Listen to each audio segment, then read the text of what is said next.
ನನಗದು ವಿಚಾರ ಗೊತ್ತಿಲ್ಲ. ನಾನು ನಿನ್ನೆ KDP ಸಭೆಯಲ್ಲಿದ್ದೆ, ನಿಮಗೂ ಗೊತ್ತಿದೆ. ಬೆಳಗ್ಗೆಯಿಂದ ಸಾಯಂಕಾಲ BDA ಮೀಟಿಂಗು ಮತ್ತು KDP ಮೃಗ ಅದಾಗಿ ಪರಿಸ್ಥಿತಿಯನ್ನು ನಾನು ಏನಿದೆ ಅಂತ ತಿಳ್ಕೋತೇನೆ. ಏನಾದರೂ ಅವ್ರ ಹಕ್ಕಿನಲ್ಲಿ ಏನಾದರೂ ಇತ್ತಂದರೆ ಅದು ಕೊಡಲೇಬೇಕಾಗ್ತದೆ.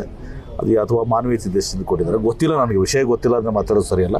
ನಾವು ವಿಷಯ ತಿಳ್ಕೊಂಡು ಅದಕ್ಕೆ ಪ್ರತಿಕ್ರಿಯೆ ಮಾಡ್ತೇನೆ. ಅಲ್ಲ, ಮಾನವೀಯತೆ ದೃಷ್ಟಿಯಿಂದನೇ ಕೊಟ್ಟಿದ್ದಾರೆ ಸರ್. ನನಗೆ ಗೊತ್ತಿಲ್ಲ, ನನಗೆ ನೀವು ಹೇಳ್ತೀರಾ, ಅದು ನಾನು ತಿಳ್ಕೊಬೇಕಲ್ಲ. ಅಥವಾ ನಮಗೇನಾದರೂ ಅಲ್ಲ, ನಮ್ಮಲ್ಲಿ ನೀರಿನ ಕೊರತೆ, ಯಾಕಂದ್ರೆ ನೀವು ನೋಡಿ ಒಂದು ಹೇಳ್ತೀನಲ್ಲ, ಇವತ್ತಿನ ಕೇಳಿ, ನಾನು ಈಗಾಗಲೇ ಅಲ್ಲಿ ಒಂದು ಗಲ್ಗಲಿ ಬ್ಯಾರೇಜನ್ನು ಎತ್ತರಪಡಿಸಿದ್ದೀನಿ. ಅವಾಗ ಜಾಕೆಟಿಂಗ್ ಮೂಲಕ ನಮ್ಮ ಕೊರ್ತಿ ಕೋಲಾರ ಬ್ಯಾರೇಜಿನ ಎತ್ತರನೂ ಕೂಡ ಮಾಡಿದ್ದೀನಿ.